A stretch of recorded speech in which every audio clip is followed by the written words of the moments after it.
Hi, I'm Ashley with Campbell. Thanks for investing your time to help your community be a great place to live. Before you watch the video, make sure to click the subscribe button so that we can help you make educated decisions as a board member.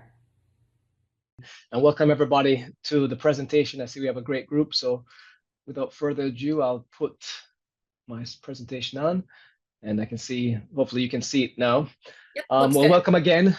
Good afternoon. My name is Scott Lewis, and today we're going to be talking about milestone inspection and SIRS, which we know is a really hot topic in the condo environment right now, based on what's happened over the last 3 years.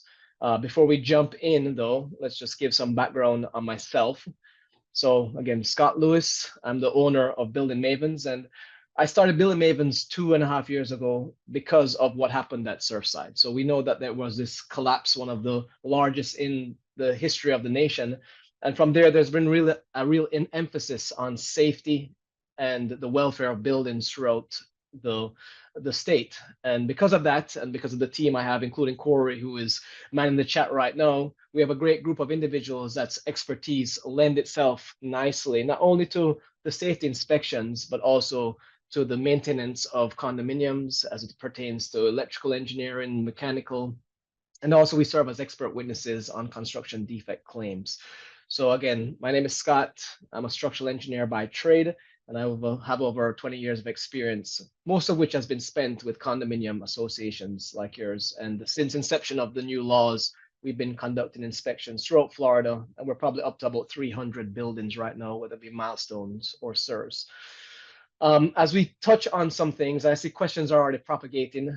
Corey will answer, but as I go through, I'll look at the questions as I complete a slide and see what I can answer.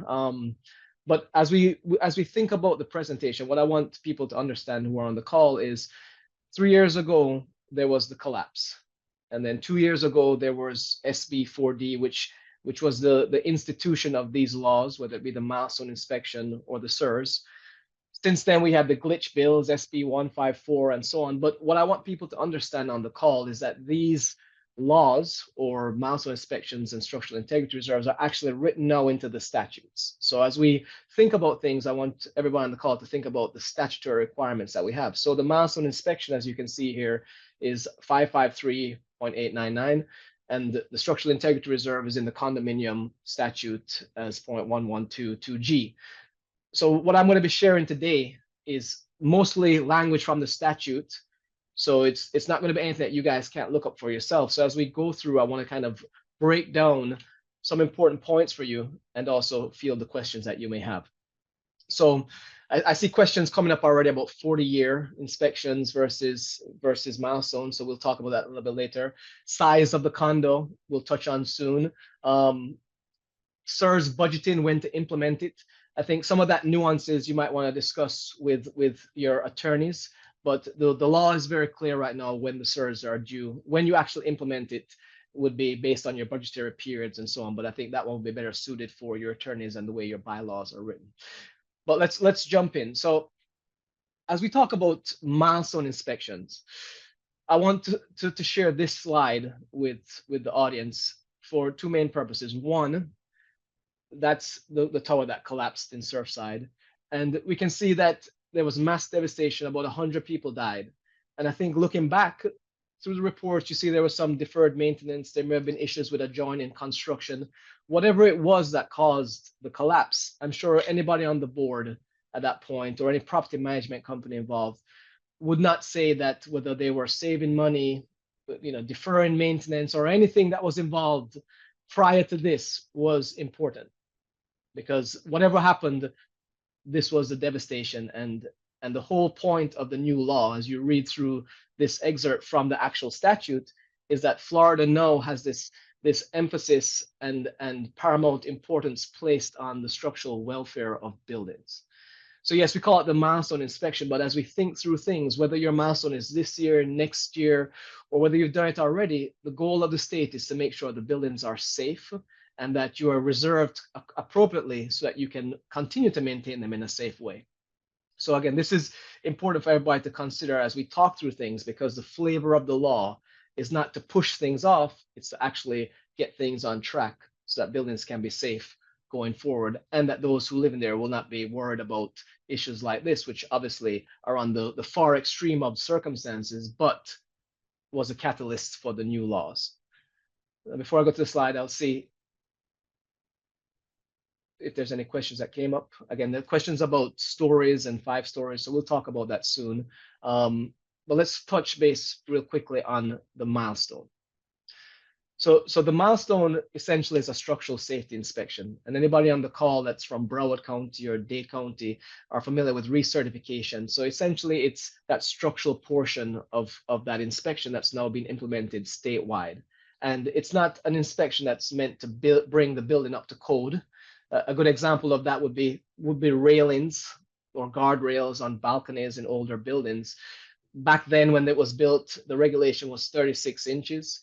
Nowadays, it's 40 inches in height, but that's not the purpose of this inspection, to go through and see what's a violation versus not. The intent of this is safety. So whoever the engineer is or architect running through the building is going to look at the building to see if there's any issues that affect the structural welfare of the building. And predominantly, they're looking for what the statute defines as substantial deterioration. One thing of note on the milestone is that it needs to be performed by an engineer or architect, and that's very clear on that. So licensed in Florida, engineer or architect needs to be the one performing this. I'll look on the chat and see if there's any question. We had one about a phase 1. So I'll answer this question from Robert in a second as we go to the different phases of the milestone. So what is the milestone? Essentially, like I said, it's a structural safety inspection, but it's divided into 2 phases. Phase 1, which is visual, and it's not a exhaustive evaluation of the building. What it is qualitative, and it will deal with samples of the building. It will be going to the roof, going through units, so forth, for the engineer or professional to get a good understanding of the building, to see if what the statute defines as substantial deterioration exists, or if there's a suspicion that it exists. If they do find substantial deterioration, which the statute defines as something that negatively affects the integrity of a primary structural element, then a phase 2 is now warranted. I'll answer the question now about the phase 1. So Robert asks, that does it make sense to have a phase 1 done before the SIRS? I don't think there's a right answer to say whether you should do it before or not. I think more importantly is your building in need of repair or not? So if you need repairs, then you need to go and accelerate your milestone. If you're not in need of repairs and you think the building is well maintained, then why not do both at the same time? Because if you have a team that can do both, then they can essentially capture the efficiencies of the inspection there. I don't see any more questions yet about the phase 1 versus phase 2. So the phase 1, engineer runs through the building or architect runs through the building. If everything is good, meaning that there's no substantial deterioration, then the report can be completed and the building essentially passes the milestone inspection.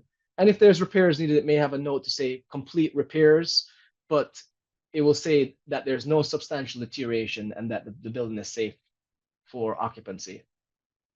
If, however, there's a suspicion of that a phase 2 is needed, what everyone on the call needs to understand is that the phase 2 is now governed by the professional. So it can be as limited as necessary or as extensive as it needs to be to essentially investigate an issue to be able to prescribe a repair. And a good example of that may be the professional is running through the building and maybe there's an issue with one column that they see when they uncover something. And because of that, they want to check the rest of the columns in some, let's say, random sample to find out if that issue is widespread. And so that would be a phase 2. And if they find issues, they can keep going because the intent is to actually prescribe the repair that's necessary to fix the damage. Is there any questions on substantial deterioration phase 1 versus phase 2? I see questions about 40 years, so we're going to touch on that. And if anybody has a question that's generally, does our 40 years suffice the milestone? The answer is yes. Broward County and Dade County both have the documentation that say that if you've completed a 40-year or 50-year previously, that becomes your milestone, and now you're on that frequency after that was submitted. And there's also language in the statute now that we'll go through. Okay. So here's the criteria of who needs to do one.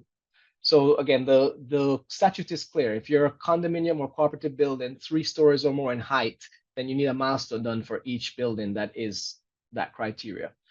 And depending on when the CO was, it's 30-year mark after CO, which that can be found in, say, the property appraiser's website or in the building department's records if you have a question on when you were CO'd, but that would be pretty much in the government records right now. Also, what people need to understand as well is, depending on your jurisdiction, the local authorities now have the authority to bring that number from 30 to 25. And so we've seen that in Broward County. We've seen that in the city of Boynton Beach. They have a 25-year mark. And so I'd encourage everybody on the call to really be very familiar with what your local jurisdiction is requiring, because the local municipalities have already rolled out their own rules.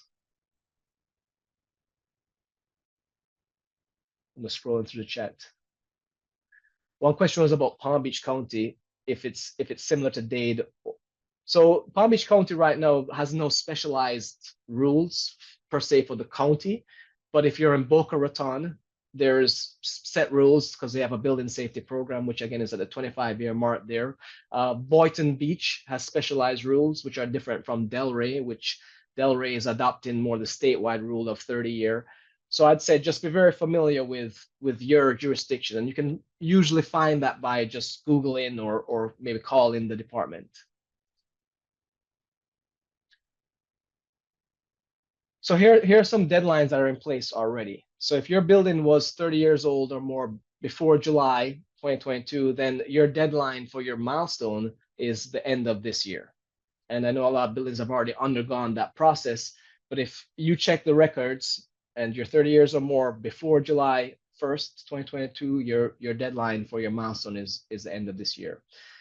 The statute further breaks down that your phase 1 report is due within 180 days when you receive your notice. So your city or jurisdiction will be sending out notices, and some have already received them. And once you get that, there's 180 days unless the notice tells you differently. And then if you conduct a phase 1 and a phase 2 is needed, then after the phase 1 report is submitted, another 180 days is the deadline for that report to go in. And then they have another deadline of another year to have those repairs being done.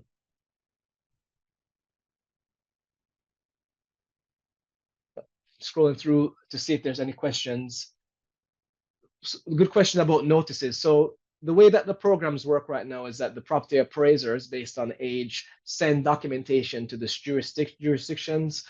From there, they compile it and send out the notices. So Dade County and Broward County already have very formalized programs in place, and you can go on their websites and they tell you essentially the cycle for notices. But the notices would come from the jurisdiction in place. One thing that people should know on the call is if you look up your legal entity as the association, you may have a registered agent that's not on property. It could be your attorney. It could be somebody else, a property management firm. So they are the ones that are going to receive the notice, not directly the building in some cases. So I'd be very careful who is the registered agent, because it may go to someone out of state, an attorney or so forth, and they may not be really looking out for this notice. So you may end up with it a little bit later than normal. Let's go to the next slide. So the one thing that we usually encounter, and not so much this year, but when the glitch bills were in play, a lot of people thought that this rule may go away, or there needed clarification for certain things. And so there's some notable revisions that have been put into the statute since the original one was issued. And one of them is that it says that a team of professionals working with an engineer or architect are able to do the milestones. So usually as engineers, that's how we work. We work in teams. We could have delegates working for us. So the statute now says that as long as there's a responsible professional at the end of the day, a team can work under them. Some of you may be familiar that there was this rule about the coastline. If you were within a certain radius from the coastline, then you were a 25-year building versus a 30-year. The statute has now removed that language and just put it on the local jurisdictions to say if your mark is at 25 years versus 30. And again, Broward County across the board has dropped it to 25-year. So if you're in that jurisdiction, you'd be under that 25-year rule. It also says that the local authorities can extend your deadline if you show good cause, such as if you have an engineer in place already and that you are underway for some reason. So that's in the statute. And it also says that buildings that were CO'd before between 2022 and 24, if you're 30 years, that your deadline is actually next year. So if your building falls within that, let's call it 2-year range between July 2022 and the end of this year, your milestone is due at the end of next year.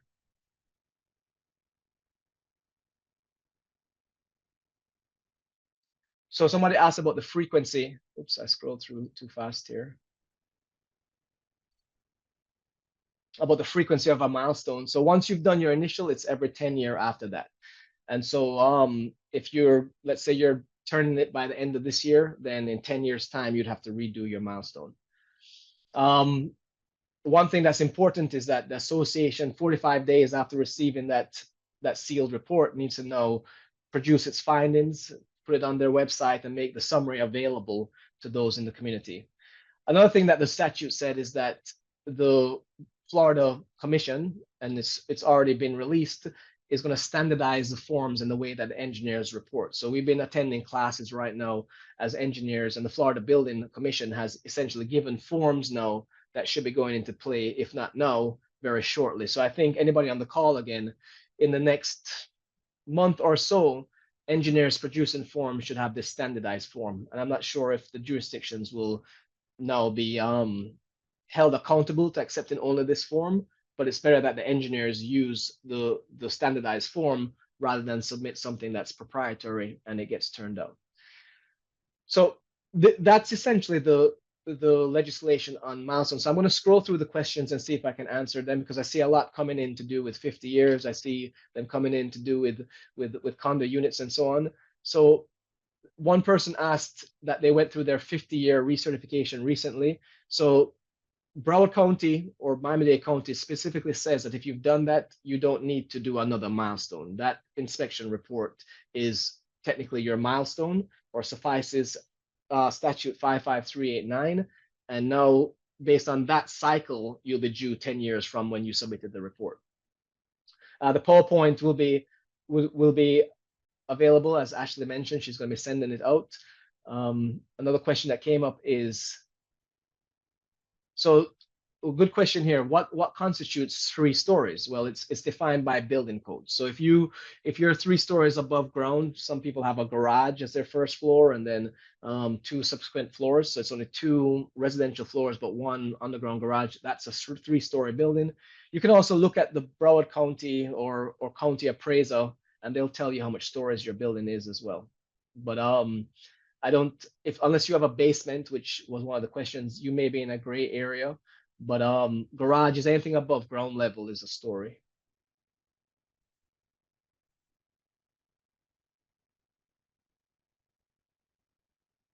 Okay, good question here. Elizabeth asked, if you've already had your inspection completed and sent to the owners, would you have to redo it in the new standardized form? I would say you check with the local jurisdiction, because we have seen, for instance, Boynton Beach, they have forms now. And if you receive your notice today, it says that Boynton Beach will not accept any proprietary form. So you may have to redo the form to be able to submit it and be accepted. Going forward, that's a great question. There are going to be standardized forms, but usually if you receive a notice, the jurisdiction tells you what forms to use. So if you're ahead of the game and you've done it, you may be good. If not, you may receive a notice that says that you have to use a different form. So that may be something to keep in mind before you go all the way to the end of the process without receiving the notice. Fonda asked about the distribution of, so the statute is clear. You need to distribute it to the owners, I think, and also you have to post on the website. So I would say just check the statute and it tells you exactly how to do it so that you don't miss any points. But I know you definitely have to post on the website, the summary.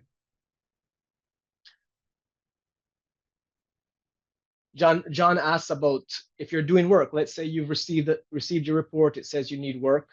The time clock ticks once you submit your completed inspection. So if you're in the process of doing restoration to get a completed report, if you submit it tomorrow, that's when your time clock now starts. Not when you initially started the inspection. It's when you've gotten the passing report.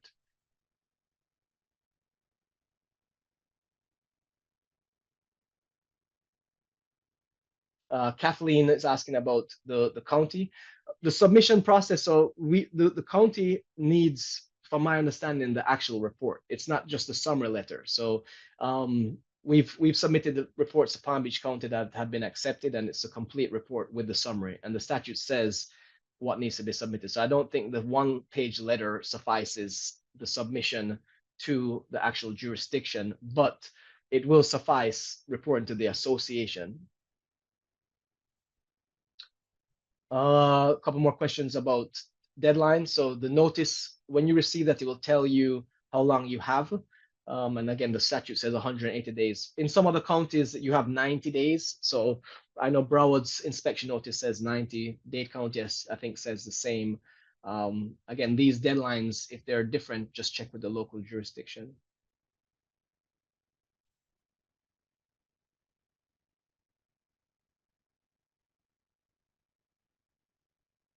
Okay, so let's move on to SIRS. There's a lot of questions coming in, and Corey is still manning the chat. So some of these he'll answer, but let's talk about the SIRS.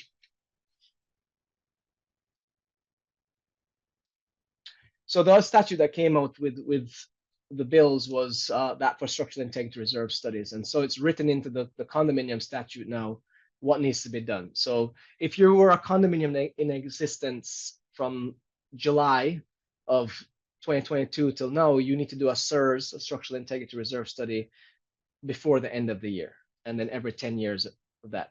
What's the difference than a regular reserve study? Well, now it says that it has to be done by either a licensed architect or reserve specialist because a visual inspection is needed. It can't be something that's done from a remote location based on tables anymore. They want professionals to actually go to the building, lay eyes on it, review the systems that are now required to be fully funded, and then from there, anybody who's qualified to do the report can now produce a report with this inspection being done. Again, it's for condominium buildings 3 stories or more, and the question is, what does this cover? So here are the primary systems that the structural integrity reserve would be covering. And so many on the call may be familiar with prior reserves, regular reserves, which would say, painting, pavement, roofing, and any other thing that was $10,000 or more. But now the structural integrity reserve studies is focused on, again, the safety, the welfare. So it's added windows and exterior doors. It's added waterproofing as well as painting, electrical systems, plumbing, fireproofing and fire protection, as well as structure, which is your load-bearing walls, your primary structural elements. And one of the key points in the presentation and in the statute is that it also says any other item that affects these items that replacement or repair would cost $10,000, and so, or deferred maintenance of which. So a good example of that would be a seawall, right? Or a retaining wall that's probably abutting a garage. It may not be something that's a primary structural element to the building, but if it's supporting a parking deck or a plaza deck, it would be included in the study, because if that fails, it would negatively affect waterproofing and other items.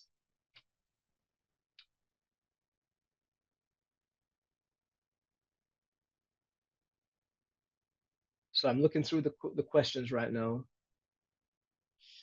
So Elizabeth asked about milestone report, which I think is a good one. Who is responsible to submit? So the statute puts it on the engineer to submit, but I've seen that in certain cases with different municipalities that the owner has to open up let's say the ticket or the claim. They put in all the information and then they will list the engineer, and then a link goes to the engineer to upload the report. So in some cases it's solely on the engineer.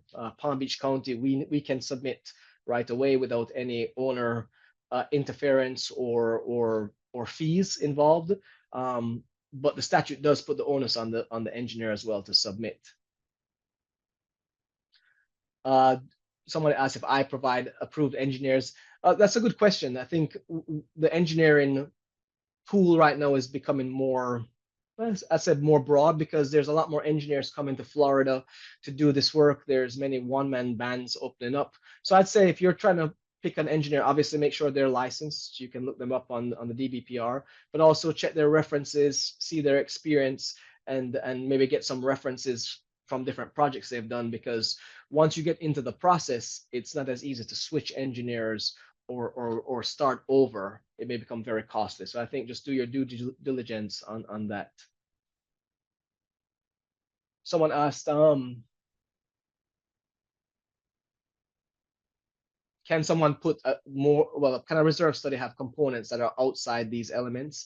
I would say it shouldn't, unless again it has that $10,000 caveat in mind. And some of these studies need to go and be looked at between the engineer and owner to make sure everybody understands what's in there. Maybe the community wants to add something else in to be fully funded, but I'd say it's best to stick with this and whatever elements fall under these categories to be safe, since it needs to be fully funded and is now in the statutes. Okay. So what's in the study? So again, it's really a reserve study at the end of the day. What's different than a regular reserve study is just that there's more components that are being mandated to be fully funded, and there is now this requirement of a visual inspection being done by a licensed professional, whether it be an engineer, an architect, or it says now a reserve specialist or a reserve advisor can do so. But the actual flow of the report would be common to what everybody on the call may know. Description of systems, useful life, replacement costs, or deferred maintenance values, and then an analysis showing the projected funding over the period of time. There's some notable revisions, though, that the statute brought up, which answers some of the questions that are coming up in the chat, as well as some of the questions that the industry had. When the statute originally said structure, a lot of people said, well, how can you reserve for the structure? You're not going to replace this thing. And so it says if something has a useful life greater than 25 years, you won't have to reserve for it, but you probably do have some deferred maintenance cost that needs to be put into your budget. And a good example of that would be concrete restoration. So you may not be replacing the full structure, but over time you may budget for concrete repairs to balconies, to other members as part of that line item. Again, they added that reserve specialists and analysts can now do the visual portion. Before it was just engineers or architects, but they've allowed these other professionals to do that. And then here's a question that's come up. If you've had a milestone inspection done, or a 40-year or 50-year, the statute is now allowing that to be used as your visual, so that let's say you have a reserve specialist that's capable of doing the study and you want to use this as the visual, that's allowed. But I would make sure that those two professionals get together and understand how it all comes together. But that's what the statute allows right now. And so it's clarified useful lives. Here's the deadlines. So we spoke before, if your association was in existence on or before July 1st, 2022, then you need to do a structural integrity reserve study by the end of this year. The statute put in a little blurb that says that if your building needs to do the milestone before December 2026, so there's a little loophole here for some buildings, that they can produce the structural integrity reserve by 2026. So again, if your building is up for a milestone inspection within the next, let's call it 2 years, you don't have to do the structural integrity reserve study now. You can wait to do them together. So I think the Florida board and is seeing that there's some harmony between these two inspections and giving this essential padded time for associations that fall into this small bucket. I'll look through to see if there's any questions on SIRS. There's a good question about windows and doors. So if the association is responsible for common area glazing, common area doors, that's what's in the study. It's not going to be for any glazing or doors or windows that are essentially the unit owner's responsibility. So most condominiums, individual unit owners take care of their stuff. If you have a clubhouse, if you have some type of common area, that would be what the association would reserve for.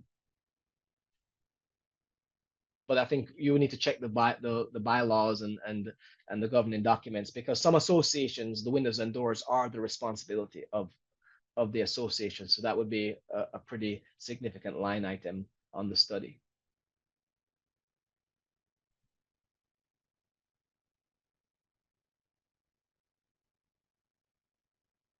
Let's see.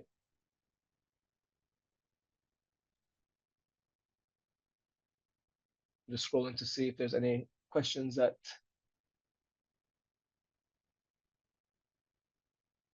One question that came up was, if you have a milestone, would that suffice the structural reserve study? The answer is not fully. Again, that's just would suffice maybe the visual portion, but you still have to create the actual study, which is your funding plan. One question, a great one from Philip, is how much overlap is there? And I think that's an important point. So if you recall, the milestone is for structural safety, and so the engineers or architects are not really going to be looking at electrical systems unless it's mandated by the jurisdiction.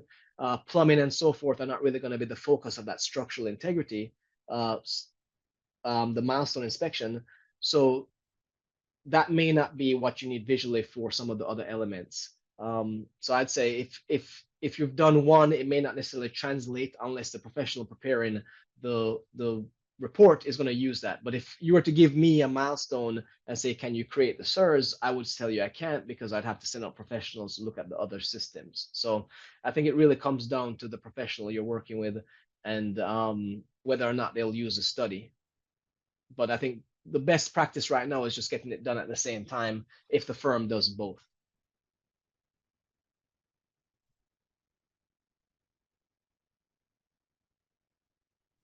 There's a great question about how to address existing reserves, pooled versus segregate, SIRS versus non-SIRS. I'd say right now that's something that you'd have to talk with the attorneys about once you get your reserve studies done and see how you can move funds across the board. What would be constituted a change, because a lot of this would have to be voted on as well. So I don't think there's a clear-cut answer to that question. But once you have the two studies in place, you can now have meetings to vote what you want to not fund anymore if it's a regular reserve item, and to now fully fund your SIRS, and how to move things around if you can use one account and so on. So I think that's more accounting and legal advice on that once you get your study. Okay, let me finish up. Since there's a lot of questions coming out, I'll just finish up on the SIRS, because the next thing, just like the milestone, within 45 days of getting your structural integrity reserve study, here's what the statute says. You need to distribute it and make it available. And in both cases, if the board doesn't do either one, it's a breach of the duty.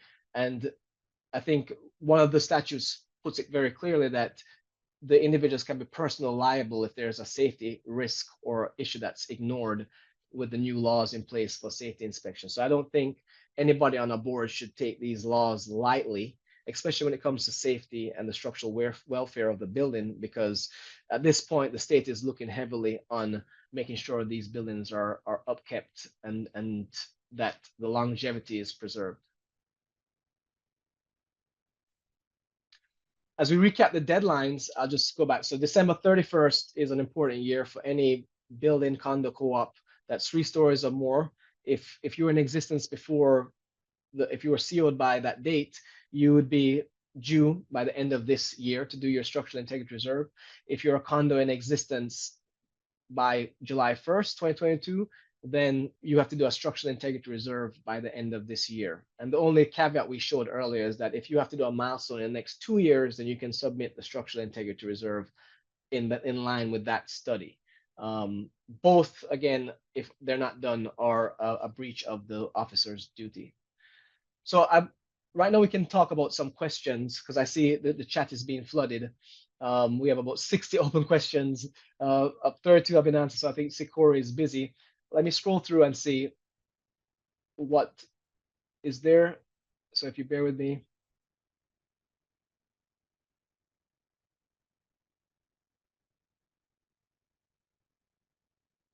Okay, someone asked again about the windows and doors, so we answered that. It's a common area, glass, glazing, openings. If there's anything owned by the unit owners, that's not what the SIRS is for, but again, check your documents. A question was about the range of costs for the milestone and SIRS. So here's where we've been seeing that there's a large spread. So I'd say, more important than the cost, because I'm sure everybody's going to go out to bid and ask to get it. Just do your due diligence on who is going to do it, because we've seen projects that we've bid on where 4 bidders are in line and there's a one outlier that's, let's say, 50% cheaper than the rest. So I'd be very cautious of that person, especially if the rest are certain. Just do your check their references, make sure they have the right qualifications and so on.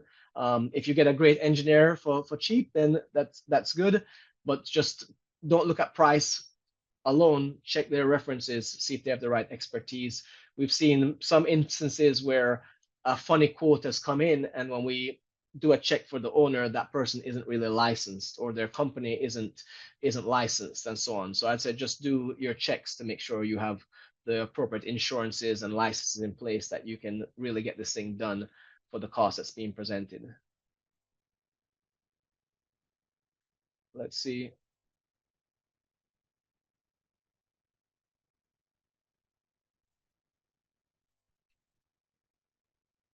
I'll talk through, since there's a lot of questions being answered as I go on, I'll talk through this. So one of the questions I always get is, do we wait till we get the notice? And I want to just bring attention again to the flavor of the law.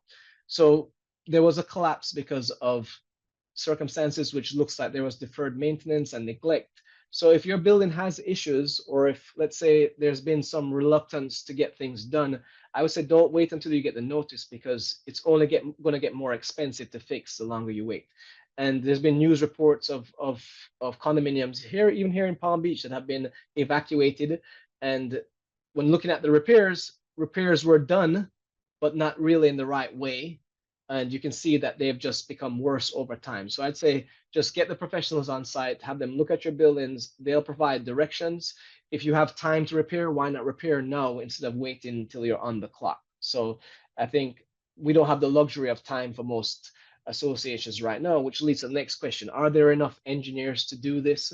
I'd say there still is, but people are getting busy, and the busier people get, the higher prices may go, or the longer the wait times there are. So I've heard some people are busy through the rest of the year, especially when it comes to structural integrity reserve studies and the reserve specialists out there. So I would say just if you are a building that needs these services, just start shopping, getting the professionals in place, because what you don't want is to be under the gun from a notice or a jurisdiction, and now you have to pay higher premiums or go out for loans because you're being forced into repairs by the city rather than having the luxury of time. I know the question came up a lot about 40 years, 50 years. Does it suffice the milestone? The answer for Broward and Dade is yes. And maybe for other jurisdictions that already have these in place, the answer is probably yes. So I'd say just check with your local jurisdiction, become familiar with that. And this information is really available as you go online. So I think that if you've done the inspection and you've passed, you can probably sleep soundly knowing that you've already sufficed the milestone. Question that always came up was about glitch bills. Is the law changing? What I presented today is the law in place, and it hasn't changed much since it came out first. It's been refined to answer questions, but as you can see, the state is really pushing the fact that safe buildings are of paramount importance. Let's scroll through and see if there's any. Looking for.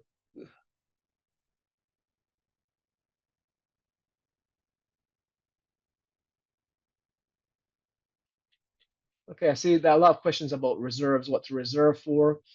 Um, Again, the law is clear on what the categories are. The professional you hire is going to come in and look through things, is going to present what they feel is replacement cost, what components comprise these systems, and will produce pricing to either maintain, fix, or replace the item. So I think as long as you get a good professional in, they'll present that report and work with you for you to understand and to tailor the report to your association's needs. So I think the most important thing for those having those questions is just to get the professionals involved at this time, because the deadline is fast approaching, and it's going to be very tough to get these reports out to you on time if you're still delaying on getting the professional in. So here's something I want people to think about if they take away anything from the presentation is the laws are in place now. They're there for a specific purpose, which again for milestones is safety. For structural integrity reserve, it's safety. It's to make sure that associations are properly funded for critical components that are for the welfare of the building. A lot of the questions coming in have to do with local jurisdiction. So I think anybody on the call, whether you're a board member or a property manager, just get familiar with what's in your local jurisdiction. And maybe I'll show you quickly once this is wrapped up what Broward County says, because it's a PDF that outlines the program, and it says very clearly there that if you've done your structural safety inspection, you suffice the milestone requirements.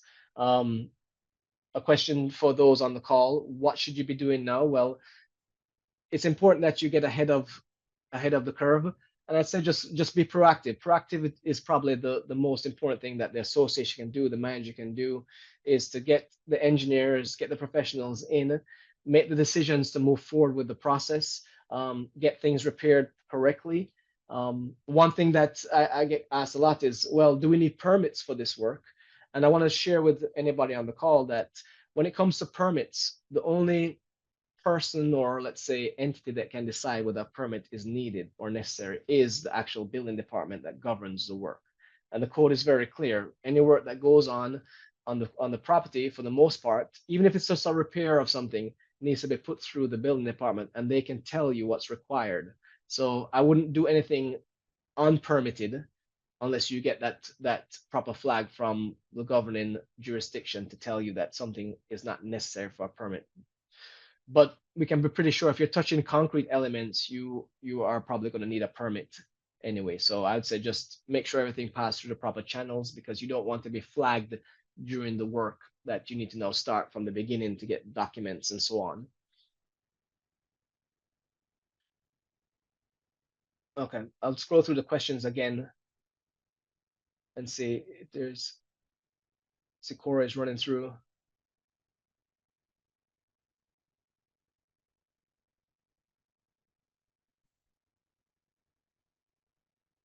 Oh, so the question is, can an engineering company from Charlotte do a SIRS in Miami? It's a great question. So I'd say, is the professional licensed in Florida, because they need to be a licensed engineer, or are they a reserve specialist, a reserve analyst for those jurisdictions? So you could look them up and see, is a company registered in Florida? I would say you need to check all those things, but I would say before we go to novel firms coming from out of state, why not focus on the local firms that already have the licenses in place? But any firm that's claiming to do it needs to have those proper licenses, because at the end of the day, that's what the statute is requiring.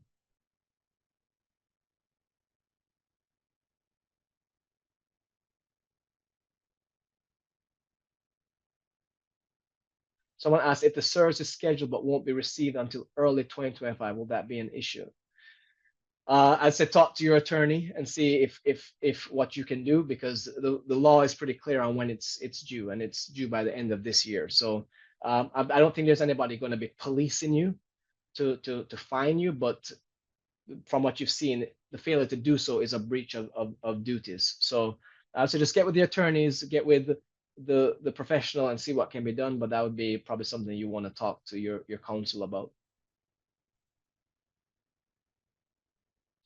Uh, just one person asked about non-structural or non-SIRS items. So the statute is still in place for regular reserves, and you can vote to waive things like pavement and so on if you want, but pavement is still in the regular reserve item, and that's something that you can look in the statute as well. It's just not something that's required to be fully funded or mandatory like the SIRS items are.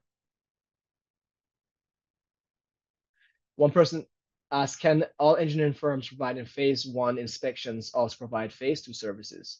I'd say I'm not sure why they wouldn't be, but phase two, depending on what's required, may require other entities, maybe testing labs, maybe moisture surveys from other agencies. So there may be other professionals, including contractors, that need to be brought in to now open up areas for that professional to see. Some individuals want you to quote the phase one and the phase two at the same time, but I'd say it's very hard, if not almost impossible, to quote the phase two without doing the phase one. So I'd say be careful if somebody's promising you a cost for a phase two without really seeing the building or understanding what's happening first.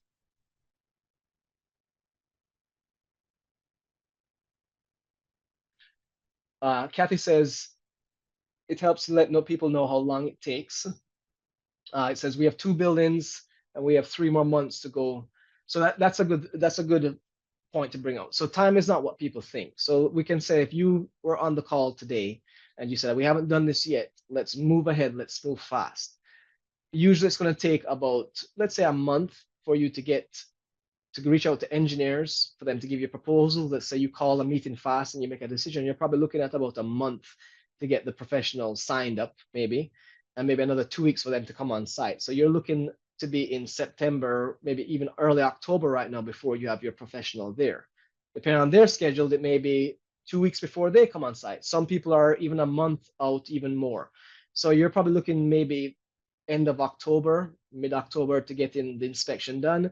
And let's say you have repairs needed or something that's requiring an extensive or even a phase two, you can see how the process is being pushed out, that you may be not receiving reports till the end of the year. So it's good to understand that it's, even if you decide to do something right now, just the way that things work, you're probably looking at least a month out to a month and a half out maybe to get the professional on site. So I would say, get going on things.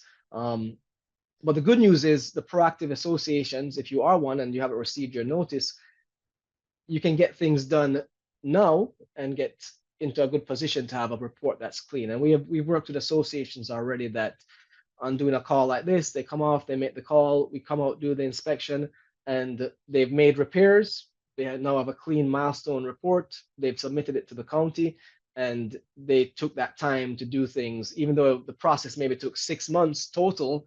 They took the time necessary to do it correctly, and now they have their reports to show that.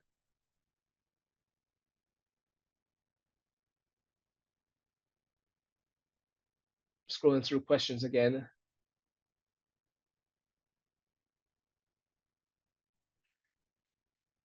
Someone asked about the liability of board members. So it's clear if you miss the deadlines or neglect doing the milestone and the SIRS, board members are liable. And again, that's maybe a question for the attorneys since it has to do with the law, but it's not something to be taken lightly. So I'd say, there's very few things I've heard in the statute that put personal liability on board members, and this appears to be one of them.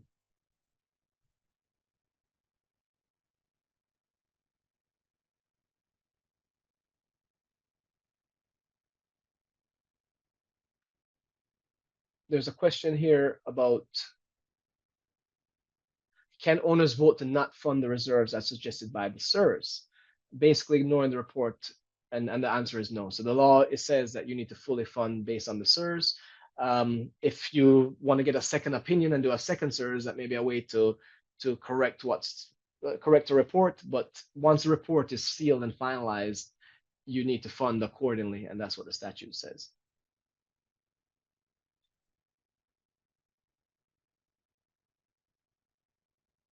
Scrolling through questions again.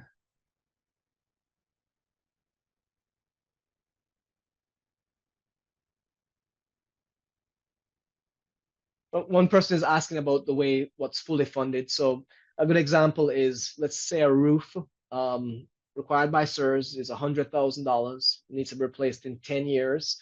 Let's say due to the funding plan with inflation and so on, it's 1,100 a year. If you put in 1,100 in year one and so forth all the way to year 10, that's fully funded. So you don't have to provide the full $100,000 right away. It's just based on the plan, the amount that's put down to reach the replacement value by the set time. That's what fully funding is. So once you receive your study, it will tell you how much needs to be attributed per year to achieve the fully funded status.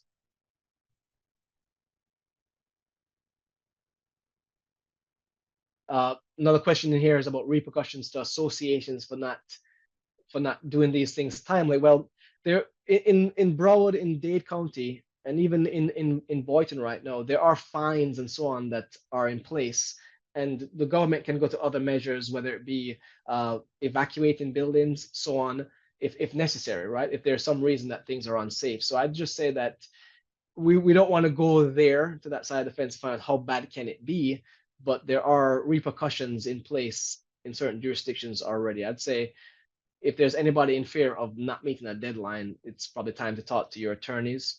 We have some communities that are already in that process where they've missed certain deadlines and they have to have representation, go before councils and so on, and even get us involved or other engineers involved to sit before whatever hearing is happening to let the authority know that we are underway and the repairs are going to be done. So I don't think it's something to be taken lightly by missing these deadlines, and really that's why there's all this time given, 2 years time to get things done. Obviously right now we're at the end of that time frame, but I'd say if you haven't done it, get going and get your professionals in place, whether it be the engineers, attorneys. So if you need to have to lobby in front of the entity, you have the right paperwork and so forth to show that you're making that good progress, because as the law says, you may be granted extensions if you show good cause that you're actually on the way.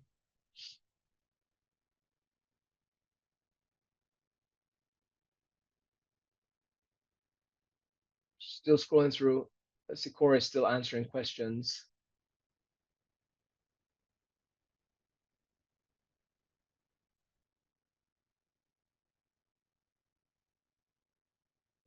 Okay, so Mark asked a question that they're going through and they've submitted 4 of 8 buildings, but they said who is responsible for meeting standards if it's kicked back. So I'd say that would be the engineer. If for some reason their report is not accepted and you paid for it, that should be on them to make sure they're meeting the right standards. So it's important for whoever you hire to understand the local law and use the right reports or have the right information in their report that you won't be getting an issue with it being kickback. But that would be on the professionals to do.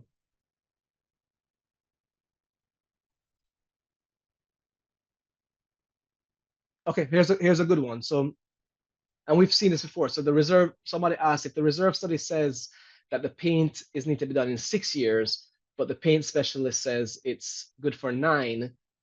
What do you go with? Well, it's up to the professional, really, right? So I would think if the warranties are in place and it shows that it's a 9-year paint, then you might want to take that into account. Obviously, you don't want to put anything too arbitrary in the report that's out of the norm. But if the paint manufacturer is standing behind their product and saying it's a 10-year paint, and you paid the money to do that system, then why not put it at the 10-year mark? Why would you put it at 7? But again, that at the end of the day, it's a reserve specialist or engineer who's going to sign and seal a report, and it's up to their judgment.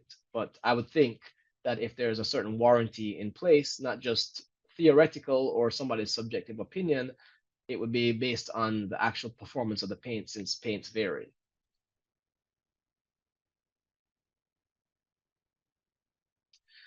Another person asked about the different systems of the SIRS. How much do you have to put into those each category? So I would say it just depends on the building, right? So there are major systems involved, like electrical systems. If you have generators on property, that would be something that you want to put in there. If there's other life safety systems, then you want to put them in there. But if the building doesn't have those things, then they won't be there. So again, it's up to the professional to outline what's going to be in the study. And as you look through it, they should be able to explain why it needs to be funded and reserved for.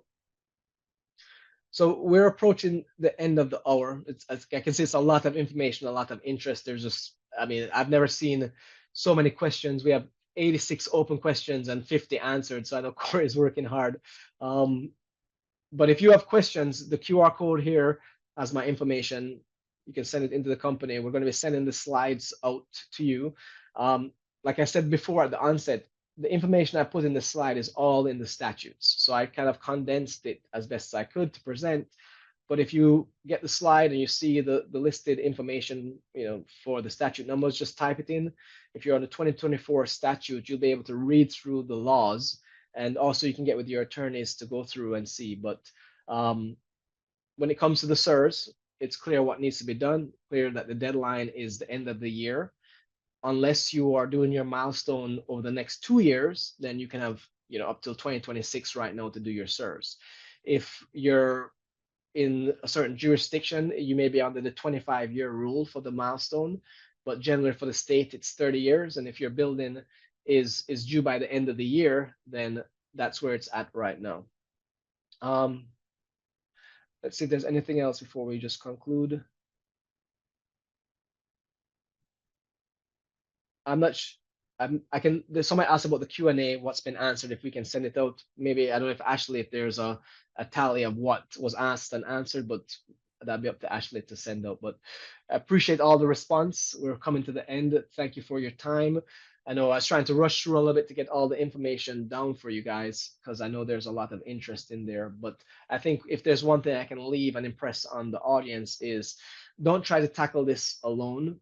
There's professionals in place. The state has put it on the architects, the engineers, the reserve specialists to really be the guides for you guys. So I'd say lean on them, lean on your attorneys, and get going on the process. There's nothing wrong with being proactive and being ahead of the curve instead of waiting for the notice to hit and then now be on the timeline that's now compressed. So I would say if there's further questions, just get the professionals involved at this time. And I'll turn it back over to Ashley. We ran it home in time. Thanks for watching. For more great educational content, click the subscribe button now.